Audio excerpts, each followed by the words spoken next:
चलो स्टार्ट करते हैं, है ना। तो क्लास किसकी रहेगी आज अपनी?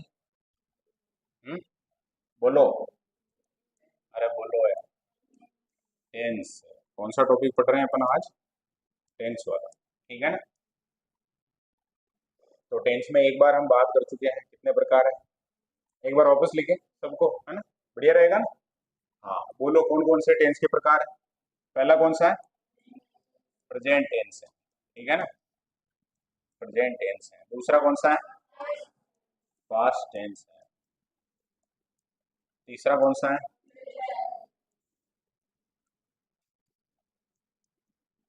फ्यूचर टेंस है, ठीक है। ये तो मुख्य प्रकार हो गए टेंस के, ठीक है ना। और मुख्य प्रकार के बाद अगर अपन बात करना चाहें, चार प्रकार है जो अभी मैंने पूछा भी था, एक दो को है नहीं नाम, लेकिन नाम याद, अगर एक बार नाम याद हो जाएंगे तो सबके साथ होके वही नाम आते हैं, तो बढ़िया रहेगा ना। वो चारों ही नाम भी हैं जो बताने हैं सबको। तो बोलो पहला कौन सा होता है? सिंपल। कौन सा होता है? सिंपल। उसको और क्या बोलते हैं? इनडिफिनाइट भी बोलते हैं, लेकिन अपने सिंपल शब्द है ज्यादा बढ़िया रहेगा।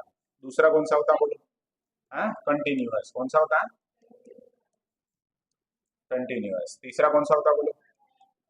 परफेक्ट होता है। कौन सा होता है? परफेक्ट होता है। और लास्ट वाला नहीं, चौथा कौन सा होता है? परफेक्ट कंटिन्यूअस टेंस, ठीक है ना। कुल मिलाकर तीन और चार हैं, गुणा करेंगे तो कितने हो जाएंगे? 12 हो जाएंगे, ठीक है। अब हमें बात करनी है भाई टेंस में, ये तो हो गए। अब एक एक टेंस है उसको पढ़ना है, मतलब अपने पास जो 12 टेंस है 12 ही अपन पढ़ेंगे। सबसे पहले कौन सा पढ़ना चाहिए? अरे बोलो। Present simple. कौन सा पढ़ेंगे अपन पहले? प्रेजेंट सिंपल टेंस, ठीक है। और प्रेजेंट सिंपल टेंस है, उसमें क्या क्या चीजें पढ़नी है अपने को? कोई भी टेंस है, जैसे एग्जाम में अपने प्रश्न आते हैं तो क्या क्या चीजें पढ़नी है एक बार बताओ, थोड़ा सा बढ़िया रहेगा। एक तो हमें पहचान पता होनी चाहिए, है ना। और क्या पता होना चाहिए? सूत्र पता होना चाहिए। और क्या पता होना चाहिए?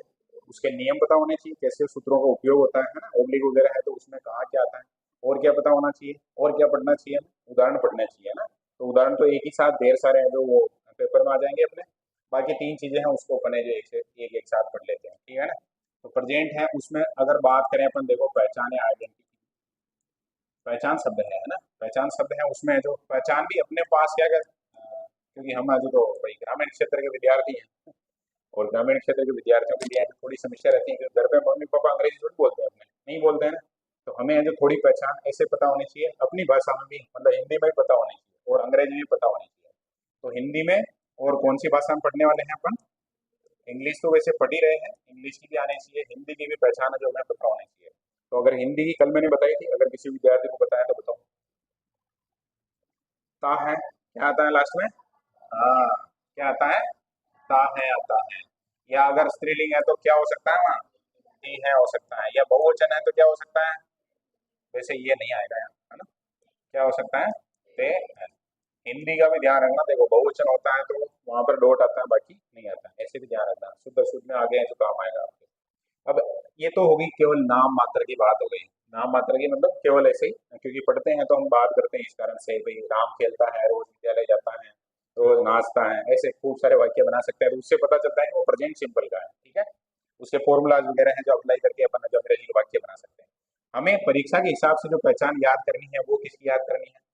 अंग्रेजी में क्या है उसकी पहचान हमें याद करनी है। तो अब वो शब्द हमने याद किए थे, वो एक बार अभी सबको बोल के और बताने हैं। क्या क्या शब्द आते हैं बोलो, देखो। डेली शब्द आता है नहीं आता है? और कौन सा आता है? ऑफन आता है क्या ऑफन शब्द? आता है। और क्या आता है? ऑलवेज आता है, बिल्कुल। ऑलवेज के अलावा और बोलो। एवरी शब्द आता है। एवरी शब्द आता है। एवरी शब्द है जो मोस्ट है। एवरी के अलावा और बोलो। वंस ए वीक, है ना। क्या है? वंस ए वीक भी हो सकता है, वीक भी हो सकता है। वीक के अलावा जो डे नहीं लिखा वैसे डे पहले लिख सकते हैं। वंस ए ईयर भी हो सकता है। एवरी है उसके साथ भी ये सब हो सकते हैं, every week, every day, every year, जो भी है ये सब शब्द आ सकते हैं। और वंस की जगह जो ट्वाइस भी आ सकता है, क्या आ सकता है बोलो? ट्वाइस भी आ सकता है। Twice a week, day, year वगैरह कुछ भी आ सकता है। थ्राइस भी आ सकता है, ठीक है। मतलब 3 बार में, इस तरह से। और क्या शब्द हो सकते हैं बोलो? रेगुलरली शब्द आया था क्या? अरे बोलो। रेगुलरली शब्द भी आ सकता है। रेगुलरली शब्द अगर आ रहा है तो वो भी है जो इसमें आएगा। इसमें आएगा का मतलब अगर रेगुलर शब्द हम यूज कर रहे हैं इसका मतलब प्रेजेंट सिंपल टेंस की बात कर रहे हैं, इस कारण वो भी आ जाएगा। और भी कोई शब्द अगर याद आ रहा है तो बोलना चाहिए, बाकी तो इनको तो याद करना ही चाहिए, है ना। सेल्डम आया, सेल्डम भी लिखना चाहिए, है ना, सेल्डम भी लिख देते हैं। चलो और बोलो कुछ अगर याद आ रहा है तो। यूजुअली भी आया था, और बोलो, और कोई शब्द है जो दिमाग में आ रहा है तो बोलो। देखो इतने सारे शब्द हैं जो सबने याद रख लिए, कितनी बढ़िया बात है। ठीक बात है ना। वैसे ज्यादातर जो शब्द आएंगे देखो उनमें है जो अपन थोड़ा सा अगर मोस्ट की बात करें, जैसे कि भाई क्या क्या चीजें हैं जो हमारे लिए ज्यादा इंपॉर्टेंट हो सकती हैं, तो डेली हो गया, डेली के अलावा ऑफन है, जिससे अलवेज है, एवरी शब्द है, वंस वाला थोड़ा ध्यान रख लेना, बाकी रेगुलरली शब्द है। ये चार शब्द तो पक्के याद होने ही चाहिए। ज्यादातर जो सेंटेंस बनते हैं वो या तो डेली शब्द है, या ओपन से, अलवेज से, या एवरी से बनते हैं। ठीक है ना। बाकी दो तीन चीजें इनके अलावा हमने हटकर पढ़ी थी, हटकर पढ़ी थी, उनमें क्या क्या थी जो देख लो एक बार। एक तो हमने देखा था यूनिवर्सल ट्रूथ, देखा था क्या? अरे यूनिवर्सल ट्रूथ की बात की थी क्या हमने? हाँ, यूनिवर्सल ट्रूथ का मतलब हो गया सार्वभौमिक सत्य है, जैसे सूर्य है जो पूर्व में उदय होता है, या फिर धरती है वो सूर्य के चक्कर लगाती है, ऐसी बातें सदा सत्य है जो। और इसके अलावा साइंटिफिक भी देखा था क्या?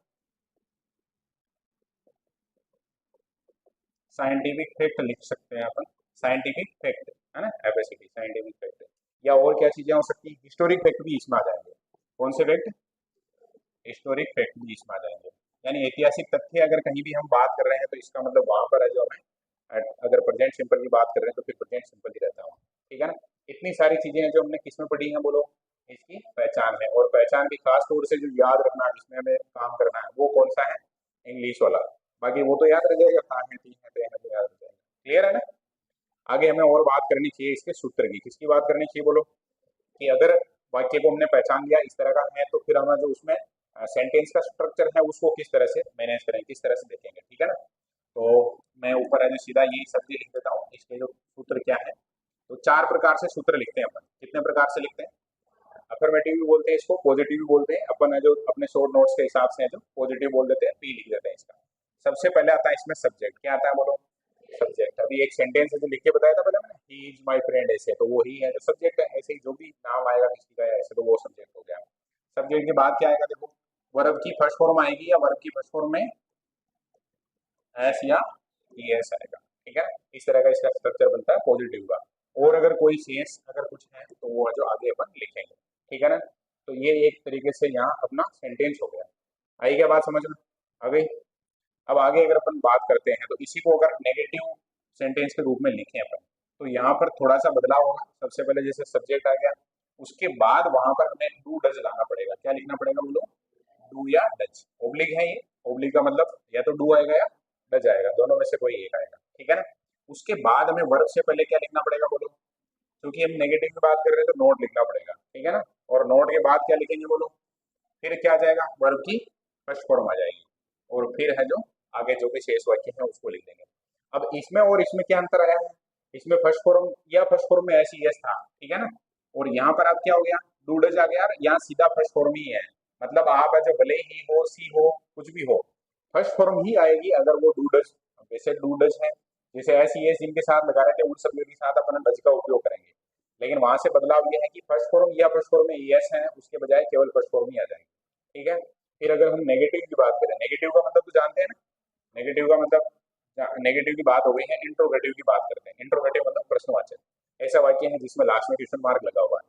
तो ज्यादातर में क्या अपन डब्ल्यू एच वर्ड की जो बात ही नहीं करते हैं, अपन बात करते हैं सीधा ही हेल्पिंग वर्ड की। तो सबसे पहले क्या आ जाएगी? हेल्पिंग वर्ब आ जाएगी। अगर डब्ल्यू एच वर्ड वाला आता है तो डब्ल्यू एच वर्ड है जो हमेशा वाक्य के कहाँ आता है? सबसे पहले आता है। उसके बाद फिर क्या आ जाएगी? हेल्पिंग वर्ब आ जाएगी। हेल्पिंग वर्ब के जस्ट बाद में क्या आएगा बोलो? सब्जेक्ट आ जाएगा। फिर वर्ब की कौन सी फॉर्म आ जाएगी? First form. फिर अगर कुछ वाक्य में है तो वो आएगा, और लास्ट में क्या आ जाएगा? क्वेश्चन मार्क आ जाएगा। ठीक है, इस तरह से। अब एक सेंटेंस और होता है जिसको हम पढ़ते हैं इंट्रोगेटिव नेगेटिव पढ़ते हैं। क्या पढ़ते हैं बोलो? Interrogative negative. अब इंट्रोगेटिव नेगेटिव है उसमें क्या करना हमने को, जैसे डू डज है वो तो सेम ही रहेगा, डू डज हो गया। अब इसके जस्ट बाद में सब्जेक्ट आ गया, लेकिन वर्ब से पहले अपने को यहाँ ऐड करना पड़ेगा क्या? नोट ऐड करना पड़ेगा। फिर वर्ब की कौन सी फॉर्म आ जाएगी? फर्स्ट फॉर्म आ जाएगी, और शेष वाक्य है लास्ट में क्या आ जाएगा? Question mark. यानी प्रेजेंट सिंपल है उसमें अपने पास जो चार सूत्र हैं, कितने सूत्र हैं बोलो? चार सूत्र हैं और चारों ही सूत्र है जो अपने सामने लिखे हुए हैं। देखो पॉजिटिव का है तो सब्जेक्ट प्लस वर्ब की फर्स्ट फॉर्म में एस या एस। नेगेटिव है तो subject plus do does plus not plus verb की फर्स्ट फॉर्म। इंट्रोगेटिव है तो सबसे पहले डू डज, उसके बाद सब्जेक्ट, फिर वर्ब की फर्स्ट फॉर्म आ जाएगी। फिर इंट्रोगेटिव नेगेटिव नेगेटिव है तो do does plus subject plus not plus verb की फर्स्ट फॉर्म आ जाएगी। क्लियर है ना? ये चारों सूत्र अपने को पक्के याद रखने हैं। अब सेंटेंस में हमें जो कैसे इनको याद रखेंगे, कैसे उनको अप्लाई करना रहेगा, उसमें बहुत तनाव नहीं लेना। हम बहुत सारे उदाहरण हल करने वाले हैं, उस समय वापस बात करेंगे कि भाई हाँ हमने देखा था, या सब्जेक्ट है तो ये सब्जेक्ट है, ये डू डज में से कोई शब्द है जो आना चाहिए, नहीं आना चाहिए। नेगेटिव हो रहा है तो डू डज लिखेंगे, इनके साथ होगा ये कहानी पूरी की पूरी। तो सूत्र है जो चारों कंप्लीट है। एक बार बोल दो फटाफट से, पॉजिटिव का क्या होगा? हाँ बोलो बोलो बोलो, थोड़ा ठीक रहेगा। एक बार बोलोगे तो थोड़ा याद होगा ना, प्रैक्टिस में आएगा आपने। हाँ बोलो, सब्जेक्ट प्लस वर्ब की फर्स्ट फॉर्म या वर्ब की फर्स्ट फॉर्म में एस या ई एस प्लस शेष वाक्य, इसको क्या बोलते हैं? प्लस शेष वाक्य। ठीक है। नेगेटिव का बोलो, subject plus do does plus not plus verb की फर्स्ट फॉर्म। इंट्रोगेटिव का बोलो, do does plus subject plus verb की फर्स्ट फॉर्म और शेष वाक्य आ जाएगा, क्वेश्चन मार्क आ जाएगा लास्ट में। ठीक है। इंट्रोगेटिव नेगेटिव को बोलो। कुल मिलाकर समझ में आ गया ना? इसमें कोई ऐसा हो जो समझ में नहीं आ रहा हो? समझ में तो आ गया ना कि हाँ ये शब्द है, एस का मतलब सब्जेक्ट है, वी का मतलब वर्ब है, इस तरह से अगर लिखा है तो फर्स्ट फॉर्म है ये एस या ई एस है, ये ओब्लिक है बीच में। ठीक है, क्या है ये ओब्लिक है सारे के सारे। ओब्लिक का मतलब क्या होता है? अथवा, यानी या तो डू आएगा वाक्य में या डज आएगा। अब डू आएगा या डज आएगा, इसको अपन है जो पढ़ते हैं रूल्स के रूप में। किसके रूप में पढ़ते हैं? नियम के रूप में, है ना? कि हम फर्स्ट फॉर्म कहाँ लगाएं। जैसे सबसे पहले हमने जो पढ़ा था, ऐसे इसको रूल्स ही कह सकते हैं अपन। जैसे हमने पहले ही पहला जो सूत्र लिखा था उसमें क्या लिखा था? सबसे पहले हमने ऐसे लिखा था, सब्जेक्ट, सबसे पहले क्या लिखा था? सब्जेक्ट प्लस क्या लिखा था? वर्ब की फर्स्ट फॉर्म या वर्ब की फर्स्ट फॉर्म में एस या एस। ठीक है। और फिर शेष वाक्य लिखा था। ठीक है। तो अब फर्स्ट फॉर्म कहाँ लगाएंगे, ये भी तो नियम है, इसको हमें पढ़ना पड़ेगा। तो फर्स्ट फॉर्म का, वर्ब की फर्स्ट फॉर्म का उपयोग कब करेंगे?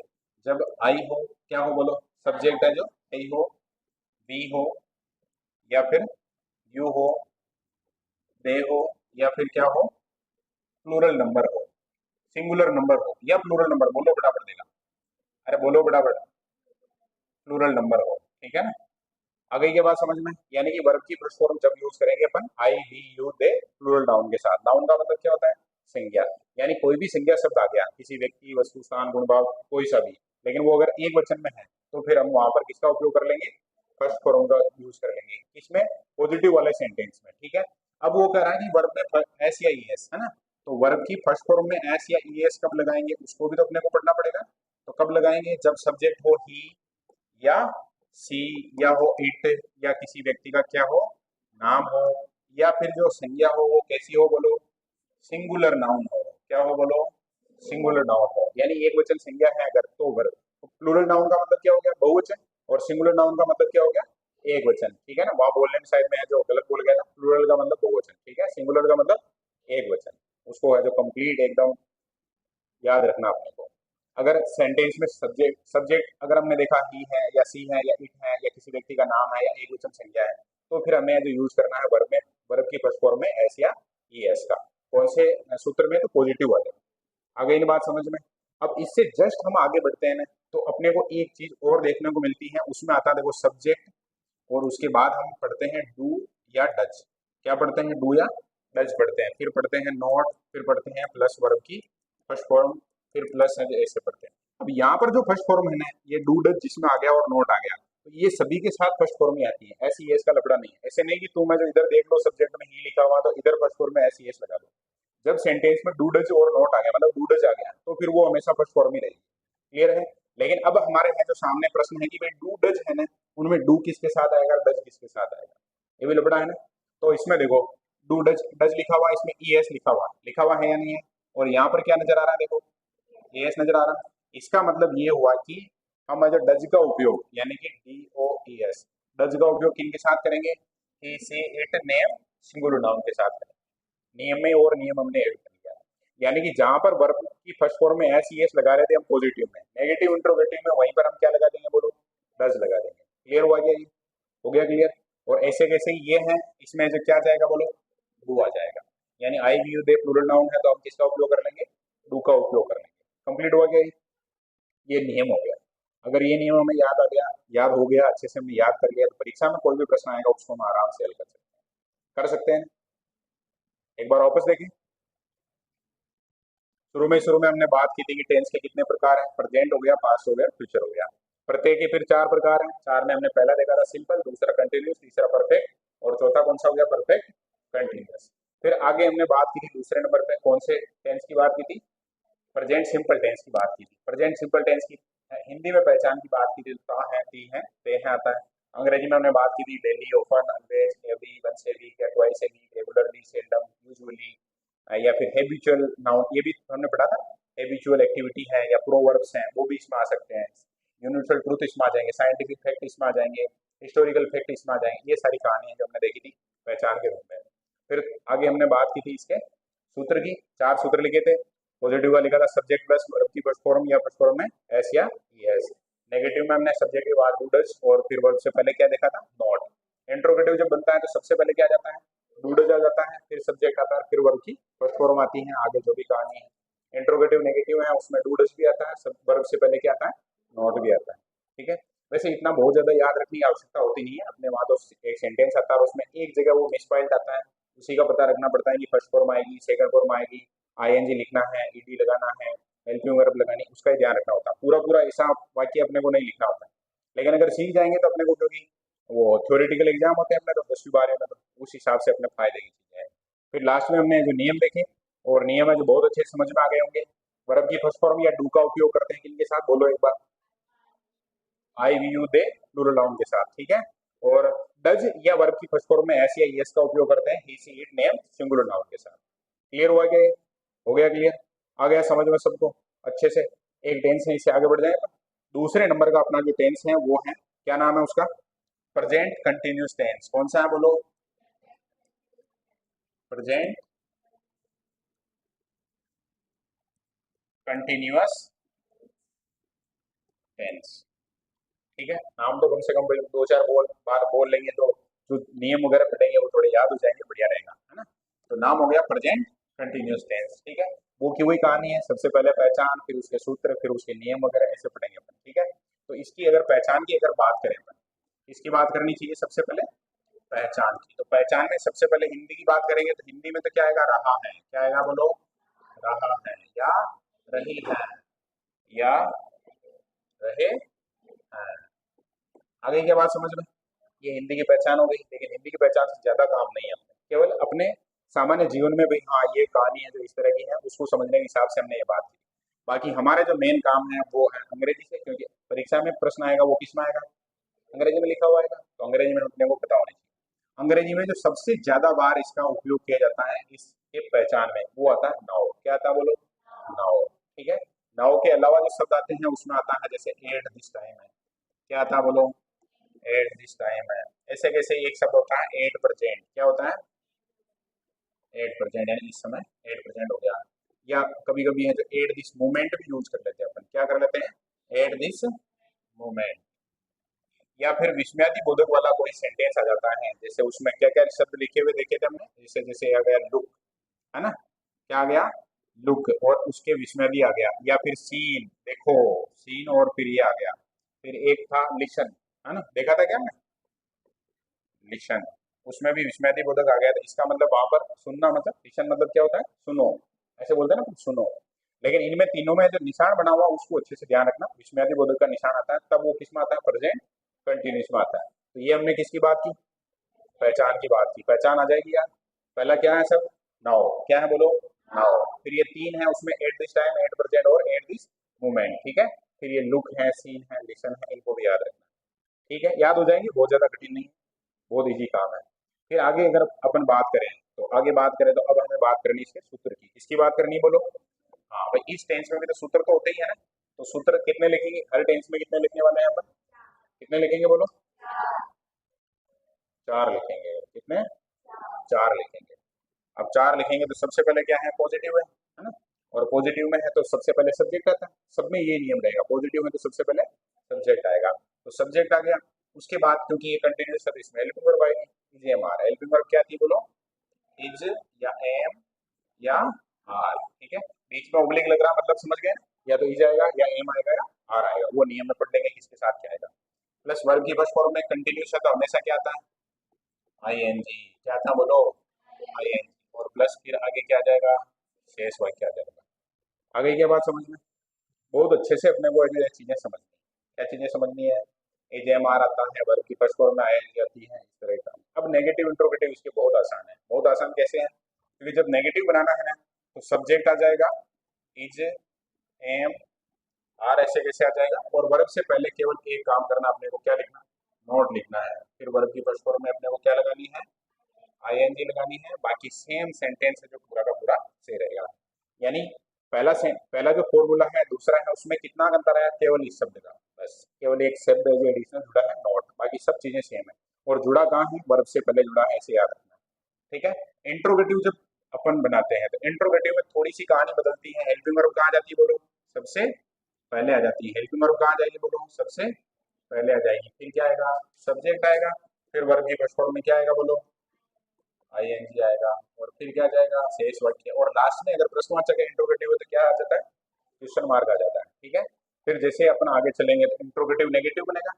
इंट्रोगेटिव नेगेटिव में केवल एक चेंज होगा, एक शब्द नया जुड़ेगा, बताओ देखिए कहाँ जुड़ेगा, वर्ब से पहले क्या आ जाएगा, नॉट आ जाएगा, बस इतना काम है।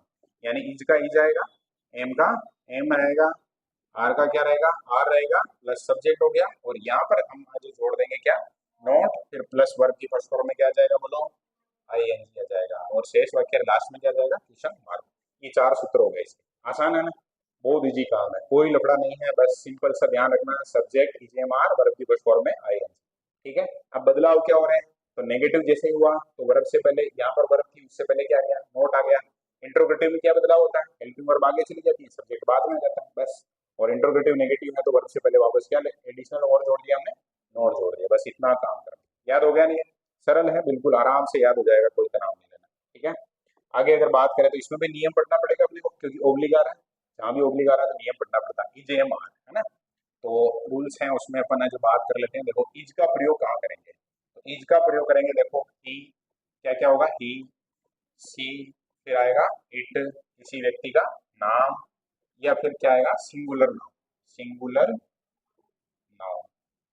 आई क्या बात समझ में, ये सब्जेक्ट के रूप में अगर लिखे हुए हैं तो हम हेल्पिंग वर्ब में किसका उपयोग करेंगे, इज का उपयोग करेंगे। समझ में आएगा बोलो, क्या समझ में आया, अगर he she it name singular noun है तो इज का प्रयोग होगा। ठीक है, इसके बाद हमने बात की थी किसकी, एम की, किसकी बात की थी, एम हमेशा किसके साथ आता है, आई के साथ आता है। यानी आई जिस सब्जेक्ट, जिस सेंटेंस में आई सब्जेक्ट है उसमें जो हेल्पिंग वर्ब क्या आएगी, एम आएगी। ठीक है, और एक बचता है कौन सा, आर, क्या बचता है बोलो, तो अभी इनके अलावा सब्जेक्ट में क्या बचे हैं, देखो एक तो यू बचा है ना, एक वी बचा है, एक बचा है दे, और एक बचा है क्या, प्लूरल नाउन, क्या बचा है बोलो, प्लूरल नाउन। तो ये सारे के सारे जब आएंगे तो फिर हमें हेल्पिंग वर्ब किसका उपयोग करना है, आर का उपयोग करना। आई है तो किसका उपयोग करना, एम का। He she it name singular noun है तो किसका उपयोग करना, इज का उपयोग करना।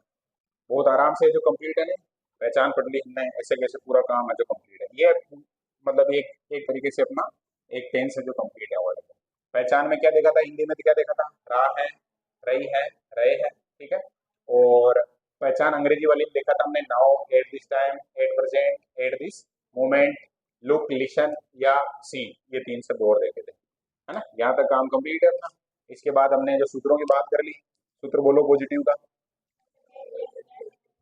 ईजीएमआर प्लस वर्ब की फर्स्ट फॉर्म में आईएनजी, और नेगेटिव बनाना है तो वर्ब से पहले क्या लगाते हैं, नॉट लगाते हैं। इंट्रोगेटिव बनाते हैं तो हेल्पिंग वर्ब को कहा लाते हैं, सबसे पहले ले आते हैं, फिर सब्जेक्ट, फिर वर्ब में आएंगे। ठीक है, ईजीएमआर यहाँ रहेगा, इसमें जो एडिशनल जुड़ा था वर्ब से पहले क्या, नॉट। ठीक है, फिर नियम में हमने देख लिया इसका प्रयोग कहाँ करते हैं, he she it name singular noun के साथ, एम एम का प्रयोग आई के साथ, और बाकी जो बचे हैं आर के साथ, जो you we they plural noun के साथ आर आ जाएगा। ठीक है, तो कितने टेंस पढ़ लिए हमने, दो टेंस पढ़ लिया, प्रेजेंट सिंपल हो गया और प्रेजेंट कंटिन्यूस हो गया। तीसरे नंबर पे कौन सा आता है, प्रेजेंट परफेक्ट, क्या नाम है बोलो, present perfect, present perfect tense. अब प्रेजेंट परफेक्ट टेंस में है जो क्या रहेगी, वही कहानी सेम, पहले पहचान की बात करेंगे, फिर सूत्र की बात करेंगे, कोई नियम आ रहा है तो उसकी बात करेंगे। ठीक है, तो सबसे पहले हम जो बात करते हैं पहचान की, ठीक है ना। अब पहचान है तो हिंदी में बात करनी पड़ेगी अपने को, हिंदी में भाई थोड़ा ठीक रहेगा, इससे चीजें जो आसान हो जाएगी अपने। चुका है, क्या आएगा बोलो? चुका है, या चुकी है, या चुके हैं। बस इतनी बात ध्यान रखनी है हिंदी में तो। अंग्रेजी में थोड़ा स्पेशल है, अंग्रेजी में थोड़ा स्पेशल याद रखेंगे अपने क्या है। और स्पेशल क्या है अंग्रेजी में, तो बात करते हैं देखो। वैसे इंग्लिश लिखने की आवश्यकता नहीं है, अंग्रेजी का शब्द आएगा समझ जाएंगे कि अंग्रेजी में है, फिर भी मैं लिख देता हूँ, थोड़ा ठीक रहेगा, है ना। कुछ विद्यार्थी ऐसे हैं जिनके थोड़ा रहता है ऐसा, तो भाई अंग्रेजी में भी ठीक रह जाएगा। उसमें क्या क्या शब्द है जो देखो, येट है, क्या है बोलो? येट आता है ना। जस्ट, क्या आता है बोलो? जस्ट आता है। ऑलरेडी भी आता है, ऑल आता है क्या इसमें? हाँ, ऑलरेडी बोल देते हैं, हमारे बोलने में जो बहुत सी बार समस्या आती है, तो मैं भी उच्चारण गलत करता हूँ, तो ऑलरेडी बोल देते हैं, ऑलरेडी बोल देते हैं, ठीक है। रिसेंटली भी होता है क्या? रिसेंटली भी होता है, क्या होता है बोलो पहचान में? रिसेंटली, रिसेंटली का मतलब हो गया थोड़ी देर पहले, ऑलरेडी का मतलब पहले से ही, है ना। जैसे कोई हमसे कोई बात कर रहा है तो हम कहेंगे ना कि मैं तो ऑलरेडी, जैसे कोई पूछेगी खाना खाओ तो हम कहेंगे ऑलरेडी खाना खा चुका हूँ, है ना, तो वो शब्द आ जाएगा, ठीक है। या चुका हूँ भी हो सकता है ना, देखो मेरे वाक्य बोलने से और क्लियरिटी आई, थोड़ा ठीक रहा। तो ये शब्द याद रखेंगे, येट है, जस्ट है, ऑलरेडी है, रिसेंटली है। कोई और शब्द याद आ रहा हो तो? हाँ, ये तो जस्ट आ गया तो उससे आ जाएगा समझ में, है ना। बस यही है कहानी, ठीक है। पहचान की बात कर ली हमने, अब आगे हम बात कर रहे हैं इसके किसकी, पहचान के बाद किसकी बात करते हैं अपन? सूत्र की बात करते हैं। तो सूत्र कितने लिखने हैं अपने को? 4 लिखने हैं। पॉजिटिव में आएगा सबसे पहले सब्जेक्ट, क्या आता है बोलो? सब्जेक्ट आएगा, उसके बाद आएगा हेज या हेव, क्या आएगा? हेज या हेव। और वर्ब की हमेशा कौन सी फॉर्म आएगी? थर्ड फॉर्म आएगी। और शेष वाक्य जो आगे लिखेंगे, ये है जो इसका एक पॉजिटिव वाला पक्का याद रहा, तो बाकी चीजें याद करने में कोई समस्या नहीं आएगी, ठीक है। Subject plus hedge have plus verb की थर्ड फॉर्म, ठीक है। अब जैसे ही इसका नेगेटिव बनाएंगे, तो वर्ब से पहले क्या लाना बोलो? सब्जेक्ट प्लस हेज हेव, ऐसे कैसे आ जाएगा, है ना। हेज हेव हो गया, और यहाँ पर क्या आ जाएगा? नोट्स आ जाएगा। फिर वर्ब की कौन सी फॉर्म आएगी? थर्ड फॉर्म ही आएगी, प्लस शेष वाक्य आ जाएगा। अब इसमें और इसमें कितना अंतर है? बस एक शब्द है जो एडिशनल जुड़ गया, बस नोट है जो हमने अपनी तरफ से लिख दिया, ठीक है ना। फिर नेगेटिव के बाद कौन सा आ जाएगा? इंट्रोगेटिव। इंट्रोगेटिव में क्या करते हैं, सबको ही पता है क्या करते हैं, हाँ? हेज हेव है वो सबसे पहले आ जाएगा, तो यहाँ आ गया हेज या फिर हेव, फिर आ जाएगा सब्जेक्ट, फिर आ जाएगा वर्ब की थर्ड फॉर्म, और फिर आ जाएगा लास्ट में कौन सा मार्क? क्वेश्चन मार्क, ठीक है। कंप्लीट है, कोई ऐसी बात ही नहीं। इंट्रोगेटिव नेगेटिव में केवल एक एडिशनल शब्द अपनी तरफ से जोड़ना है। हेज हेव तो ऐसे कैसे आएंगे, ये थोड़ा, हेज हो गया, हेज या हेव है, और फिर क्या आ जाएगा बोलो? सब्जेक्ट आ जाएगा, फिर वर्ब की कौन सी फॉर्म आ जाएगी? थर्ड फॉर्म नहीं आएगी, हाँ नोट को लिखना भूल गए, फिर आ जाएगा नोट, फिर आ जाएगा वर्ब की थर्ड फॉर्म, और फिर लास्ट में कौन सा मार्क आ जाएगा? Question mark. ये इसके चारों सूत्र हो गए, बहुत आसान है। पॉजिटिव का बोलो देखें, सब्जेक्ट प्लस हेज या प्लस वर्ब की थर्ड फॉर्म, ठीक है। नेगेटिव में क्या करना? थर्ड फॉर्म से पहले क्या लाना है? नोट लिखना है, ठीक है। इंट्रोगेटिव में क्या होगा? एज ये पहले आ जाएगा, फिर सब्जेक्ट, फिर वर्ब की थर्ड फॉर्म है। इंट्रोगेटिव नेगेटिव में वर्ब से पहले क्या लेंगे? नोट लगा देंगे। क्लियर हुआ गया सबका? हो गया क्लियर? ये हो गए सूत्र इसके। अब इसमें भी नियम पढ़ना पड़ेगा क्या, हमें कोई नियम पढ़ना पड़ेगा, क्योंकि कहाँ पर ओब्लिक है? हेज और हेव में, यानी हमें ये पता होना चाहिए कि हेज आएगा या हेव आएगा। क्लियर है ना, ये बात है बहुत अच्छे से पता होनी चाहिए, हेज आएगा या हेव आएगा। तो हेज आएगा या हेव कहाँ आएगा, इसकी बात कर लेते हैं। हेज का प्रयोग करना है हमें अगर आता है ही, आता है सी, आता है इट, आता है अगर कोई नाम, या आता है कौन सा? Singular noun. कौन सा नाउन बोलो? Singular noun. क्लियर हुई क्या बात? कौन सा नाउन? सिंगुलर, ठीक है। और हेव की अगर बात करें, किसकी बात करें? हेव की बात करें, तो हेव में क्या क्या होंगे जो देखो, आई है, वी है, यू है, फिर दे है, या फिर कौन सा नाउन है? प्लूरल नाउन है। इतनी कहानी है वो हेज हेव के साथ है, ठीक है। I will they plural noun, तो हेव आएगा, he she it name singular noun, तो हेज आ जाएगा। क्लियर है ना? और कोई चीज पढ़नी नहीं है। तो कितने टेंस हो गए अपने? तीसरा टेंस हो गया क्या कंप्लीट? इसको एक बार वापस से देख लेते हैं। सबसे पहले हमने शुरुआत में पहचान की बात की थी। पहचान में हिंदी में तो क्या था? चुका है, चुकी है, या चुके हैं। इंग्लिश में कौन कौन से शब्द आते हैं? तो येट है, जस्ट है, ऑलरेडी है, रिसेंटली है। ठीक है, यही शब्द है मुख्य। और इसके बाद हमने बात की थी सूत्र की। सब्जेक्ट आता है, फिर हैज हैव आता है, फिर वर्ब की थर्ड फॉर्म आती है। नेगेटिव बनाते हैं तो वर्ब से पहले नॉट लिखते हैं, और इंट्रोगेटिव बनाते हैं तो हेल्पिंग वर्ब को सबसे आगे लिखते हैं। ठीक है, फिर हमने यहाँ बात कर ली, he she it name singular noun के साथ क्या आता है, हैज, और I we you they plural noun के साथ क्या आता है, हैव आता है। कंप्लीट है यहाँ तक। अभी लास्ट है जो प्रेजेंट का बचा है, कौन सा है बोलो? Present perfect continuous. कौन सा टेंस बचा है? Present perfect continuous tense. आ जाएगा ना समझ में? कोई थोड़ी समस्या थोड़ी है ना? ऐसे लिख रहा हूँ मैं तो उससे मेरी क्या राइटिंग थोड़ी ऐसे आती है तो तनाव मत लेना, ठीक है? वैसे सबकी राइटिंग मेरे से बहुत बहुत अच्छी आनी चाहिए, ऐसे नहीं कि सर की ऐसे आती है जो अपन भी ऐसे ऐसे नहीं लिखना, राइटिंग अच्छी लिखनी है। ठीक है, मेरी राइटिंग के पीछे है जो, और कोई कहानी है। अभी बात करते हैं अपन, सबसे पहले हमें किस पर बात करनी चाहिए? पहचान पर। तो पहचान में थोड़ा सा कंफ्यूजन होगा अभी देखो, क्योंकि पहचान में मैं जो एक शब्द लिखता हूँ देखो, समय के साथ। किसके साथ बोलो? समय के साथ। किसके साथ? समय के साथ। रहा है, रही है, या रहे हैं, ये अगर हो जाता है सेंटेंस में, इसको भले ओब्लिक भी मान लो, क्योंकि वाक्य में तो कोमा तो लगेगा नहीं, लेकिन ठीक है मैं ऐसे लगा के लिख रहा हूँ। अपने को याद होनी चाहिए हिंदी में, रहा है, रही है, रहे हैं तो हमने कहाँ पढ़ा था? कंटिन्यूस में पढ़ा था। लेकिन वहां केवल रहा है, रहे हैं पढ़ा है। ठीक है, यहाँ क्या आ गया उससे पहले? समय के साथ। ठीक है, यानी सिंस फॉर प्लस टाइम है जो वहाँ अपन पढ़ेंगे आगे। ठीक है, अब अंग्रेजी में अगर हम बात करें इसकी पहचान की, तो अंग्रेजी में हम इसकी पहचान में क्या शब्द है जो लिखते हैं बोलो? हम्म इंग्लिश में इसकी कोई विशेष कोई पहचान आएगी नहीं। इंग्लिश में सीधा हमें ध्यान रखना, देखो शब्द आता है सिंस। क्या आता है? सिंस। या क्या आता है? और फिर उसके साथ अगर जुड़ा हुआ आ जाता है क्या? टाइम आ जाता है। और ये आना चाहिए किसके साथ? है तो वर्तमान कालिक शब्दों के साथ। किसके साथ आना चाहिए? वर्तमान को बताने वाला कोई भी शब्द है तो उसके साथ ही आना चाहिए, मतलब सिंस फोर प्लस टाइम ही इसकी पहचान है। सीधा सीधा अगर ये वाक्य आता है तो वहां पर हम इसमें देख सकते हैं, जैसे हे देव लिखा आ रहा है तो हम समझ जाएंगे कि ये तो परफेक्ट में आते हैं, उस हिसाब से भी इसमें आ जाएगा। ठीक है, पहचान में और कोई स्पेशल बात नहीं थी। सूत्र की बात करते हैं। सूत्र थोड़ा सा इसका लेंदी बनेगा। कैसा बनेगा बोलो? लेंदी बनेगा। तो थोड़ा सा इस साइड से शुरू करते हैं ताकि एक ही लाइन में एक सूत्र है जो पूरा आ जाए। सही रहेगा ना? तो सबसे पहले हम बात करते हैं पॉजिटिव की। पॉजिटिव में सबसे पहले क्या आता है? सब्जेक्ट आता है, फिर आता है हेज या हेव। क्या आता है बोलो? हेज या हेव। और हेज हेव के साथ जुड़ेगा इसमें बीन। क्या जुड़ेगा बोलो? बीन जुड़ेगा। ठीक है, अब जस्ट जहाँ बीन है उसके बाद हमें जो वर्ब की फर्स्ट फॉर्म में क्या लगाना पड़ेगा? आईएनजी लगाना पड़ेगा। वर्ब की फर्स्ट फॉर्म में आईएनजी। फिर लिखना पड़ेगा हमें ऑब्जेक्ट। क्या लिखना पड़ेगा बोलो? ऑब्जेक्ट। फिर लिखना पड़ेगा हमें सिंस या फॉर। क्या लिखना पड़ेगा? सिंस या फॉर। और उसके साथ जुड़ेगा क्या? टाइम। और इस तरह से एक सूत्र है जो पूरा होगा। मैंने पूरा मतलब वो थोड़ा सा लिखने में देखो, शुरू में अपन अगर गड़बड़ करते हैं तो लास्ट में ऐसे समस्या आ जाती है। शुरू में अगर थोड़ा ध्यान रख के लिखते हैं तो लास्ट में समस्या नहीं आती है। लेकिन ऐसा हो जाता है कभी कभी, है जो है ना, हो जाता है तो हो जाता है, क्या करें, फिर भी समझ में आना चाहिए। ये लास्ट में क्या लिखा हुआ है? टाइम लिखा हुआ है। तो प्रेजेंट परफेक्ट कंटिन्यूस है, उसके सबसे पहले ही पहले क्या आएगा उसमें? सब्जेक्ट, है ना, पॉजिटिव में। फिर क्या आएगा?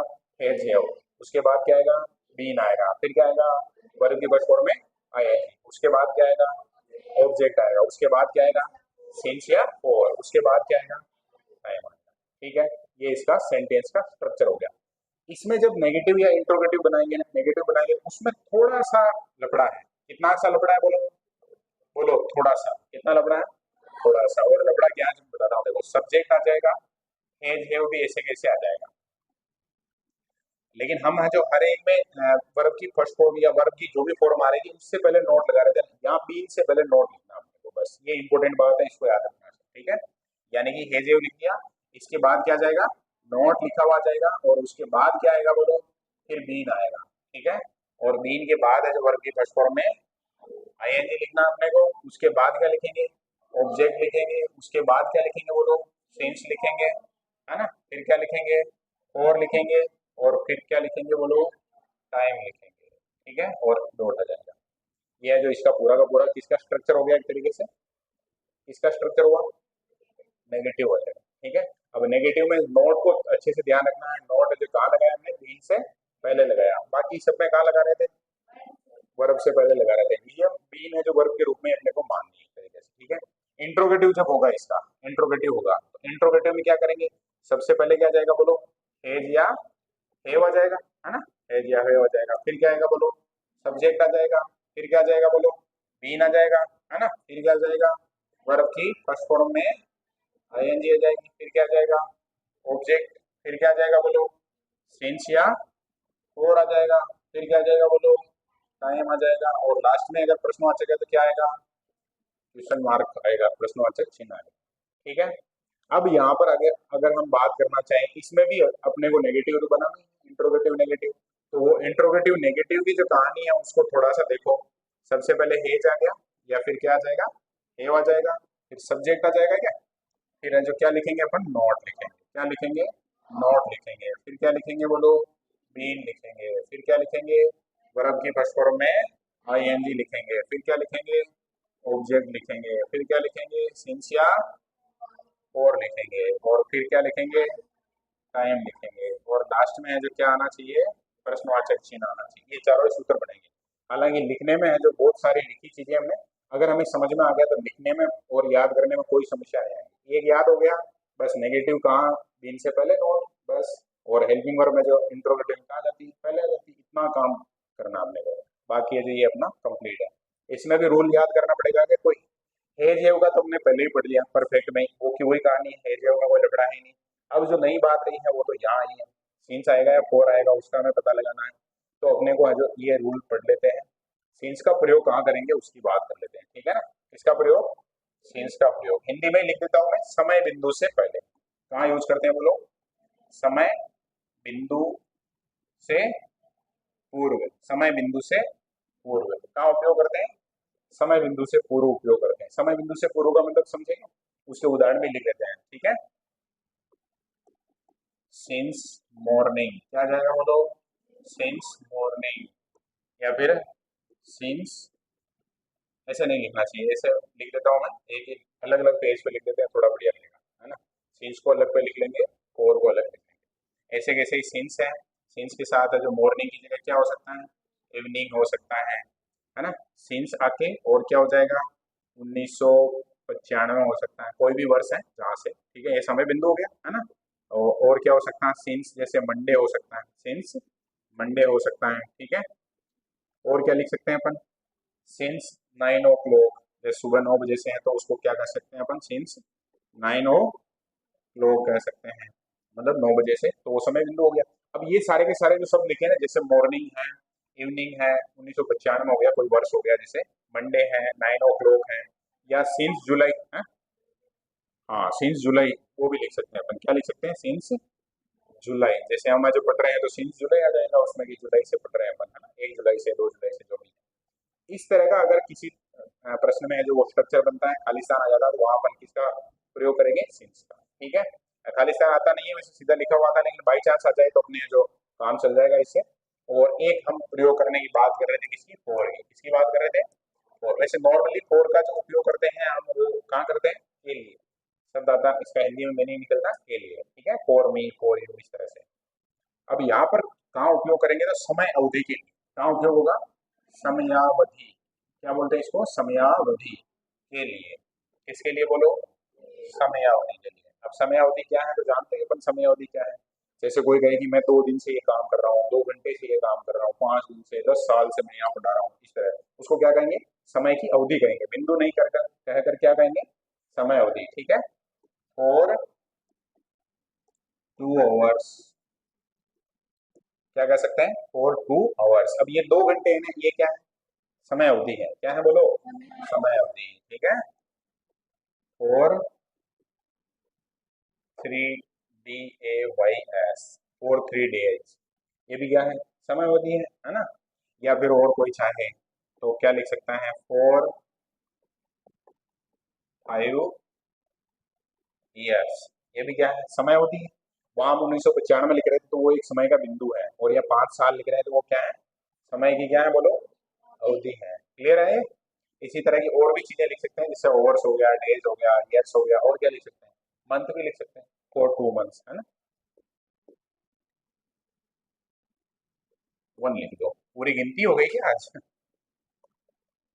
ये इस तरह से। तो ये कहानी है जो किसकी हो गई, फोर की। फोर भी समझ में आ गया। और ये है जो एक पूरा कंप्लीट टेंस हमने पढ़ लिया है। कौन सा पढ़ लिया, प्रेजेंट। प्रेजेंट हो गया, प्रेजेंट के चारों प्रकार हो गए। प्रेजेंट का सिंपल पढ़ लिया, फिर कौन सा पढ़ा, कंटिन्यूस पढ़ लिया, फिर कौन सा पढ़ा, परफेक्ट पढ़ लिया, फिर ये अभी हम जिसकी बात कर रहे हैं वो कौन सा है, परफेक्ट कंटिन्यूस है। ठीक है ना, एक बार वापस रिवीजन करेंगे, और ठेठ से ही रिवीजन करेगा या केवल इस टेंस का रिवीजन कर लेते हैं, है ना। समय के साथ रहा है, रही है, रहे हैं। पहचान में क्या आ जाएगा, सिंस फॉर प्लस टाइम आ जाएगा, वर्तमान काल से रिलेटेड शब्द आ जाएंगे। फिर हमने बात की थी सूत्र की, है ना। एक पॉजिटिव का सूत्र बोल के बता दो फटाफट, बोलो बोलो, लोकेश बोल के बताओ। ऐसे ढीले नहीं पढ़ना है, एकदम एक्टिव रह के और बोल के बताना। बोलो फटाफट बोलो, नींद आ रही है क्या, टाइम ऐसा है यार, नींद आने जैसा ही टाइम है ना। अभी मुंह धोने के लिए छुट्टी देंगे अभी 2 मिनट की, ठीक है, घबराओ मत। बोलो एक बार, थोड़ी नींद उड़ेगी इससे।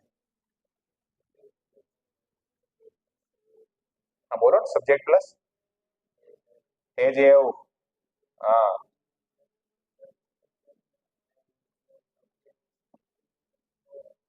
सिंस ओब्लिक फोर, हाँ। ओके, कंप्लीट है।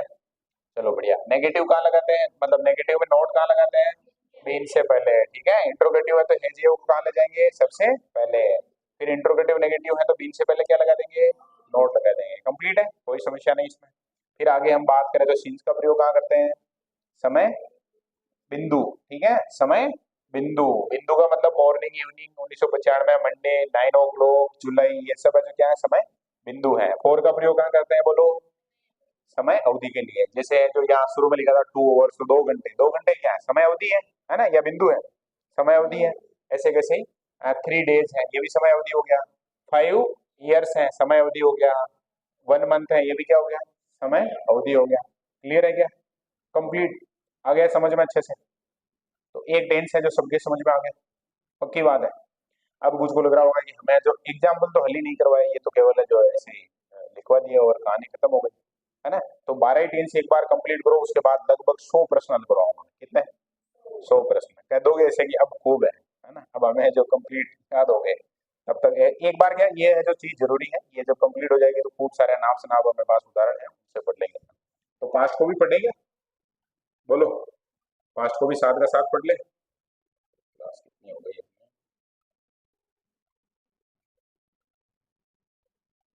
हाँ लगभग 42 घंटे की क्लास है, तो ठीक है।